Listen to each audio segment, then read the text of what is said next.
Assalamualaikum warahmatullahi wabarakatuh. Hai teman-teman, saya Rahman Adiguna. Saya mahasiswa D3 Rekam Medis dan Informasi Kesehatan.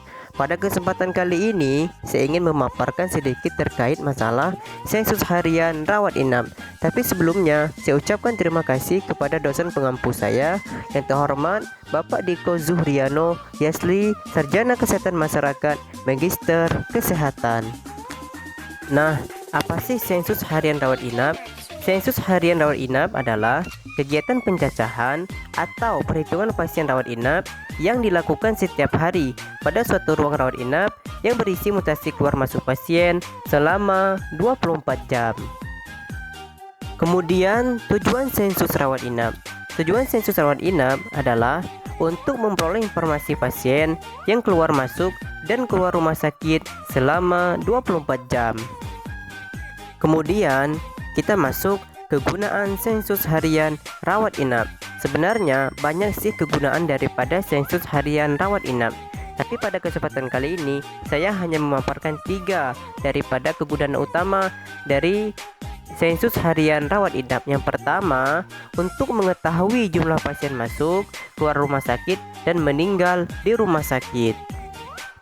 Kemudian yang kedua, untuk mengetahui tingkat penggunaan tempat tidur. Dan kemudian yang ketiga, untuk menghitung ketersediaan sarana atau fasilitas pelayanan kesehatan. Pengumpulan. Nah, sekarang kita masuk ke pengumpulan sensus harian rawat inap.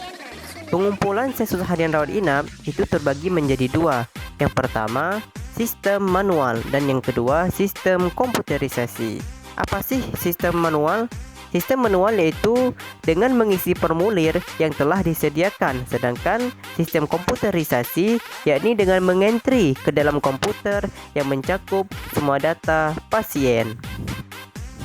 Istilah dalam sensus harian itu terbagi menjadi 3. Yang pertama, hari perawatan. Kemudian yang kedua, pasien transfer. Dan yang ketiga, MKHS atau ODC. Yang pertama, hari perawatan. Hari perawatan adalah yakni pengukuran yang menunjukkan layanan yang diterima oleh pasien rawat inap dalam periode 24 jam. Kemudian yang kedua, pasien transfer. Pasien transfer adalah kejadian pindahnya pasien dari satu bangsal ke bangsal lainnya di rumah sakit yang bersangkutan. Kemudian juga pada pasien transfer ini terbagi menjadi 2. Yang pertama yaitu pasien pindahan dan yang kedua pasien dipindahkan. Kemudian yang ketiga, pasien yang masuk dan keluar di hari yang sama atau yang biasa kita sebut dengan MKHS atau ODC one day care. Dalam perhitungan lama dirawat atau LD atau length of stay atau LOS, pasien yang masuk dan keluar pada hari yang sama atau dihitung lama dirawatnya 1 hari. Kemudian, jumlah pasien yang masuk dan keluar pada hari yang sama ini akan menjadi bagian yang ikut diperhitungkan pada saat kita menghitung hari perawatan atau APEK. Nah, sekarang kita masuk ke data yang diolah. Data apa saja sih yang diolah dalam sensus harian rawat inap? Yang pertama, data dari sensus harian setiap ruangan, yakni data yang diperoleh dari sensus harian setiap ruangan rawat inap. Kemudian yang kedua, petugas rekam medis membuat rekapitulasi bulanan keadaan pasien setiap ruangan atau bagian rumah sakit. Kemudian yang ketiga, data yang dikelompokkan. Data yang dikelompokkan itu berdasarkan pasien awal bulan, pasien masuk, pasien keluar hidup, pasien mati kurang dari 48 jam dan lebih dari 48 jam.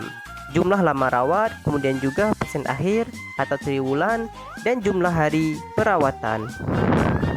Penanggung jawab. Yang pertama, kepala perawat pada masing-masing ruang rawat inap. Yang kedua, perawat atau bidan yang memutasikan pasien. Kemudian yang ketiga, unit untuk pencatatan medik rumah sakit. Kemudian, rekapitulasi sensus harian rawat inap. Formulir untuk menghitung dan merekap jumlah pasien rawat inap selama sebulan yang diterima dari masing-masing ruang rawat inap. Tujuan rekapitulasi yakni untuk memperoleh informasi semua pasien yang dirawat di rumah sakit secara keseluruhan maupun pada masing-masing ruang rawat inap dalam menunjang perencanaan, pengawasan, dan evaluasi. Kemudian yang terakhir yaitu kegunaan dari rekapitulasi. Yang pertama, untuk mengetahui jumlah pasien yang dirawat pada hari yang bersangkutan. Kemudian yang kedua, untuk mengetahui tingkat penggunaan tempat tidur. Kemudian yang ketiga, sekaligus yang terakhir, untuk mengetahui data dasar yang harus segera dikirimkan kepada yang membutuhkan. Mungkin itu saja yang bisa saya sampaikan. Bila ada kesalahan saya mohon maaf, mohon diluruskan lagi, dan saya akhirul kalam. Wassalamualaikum warahmatullahi wabarakatuh.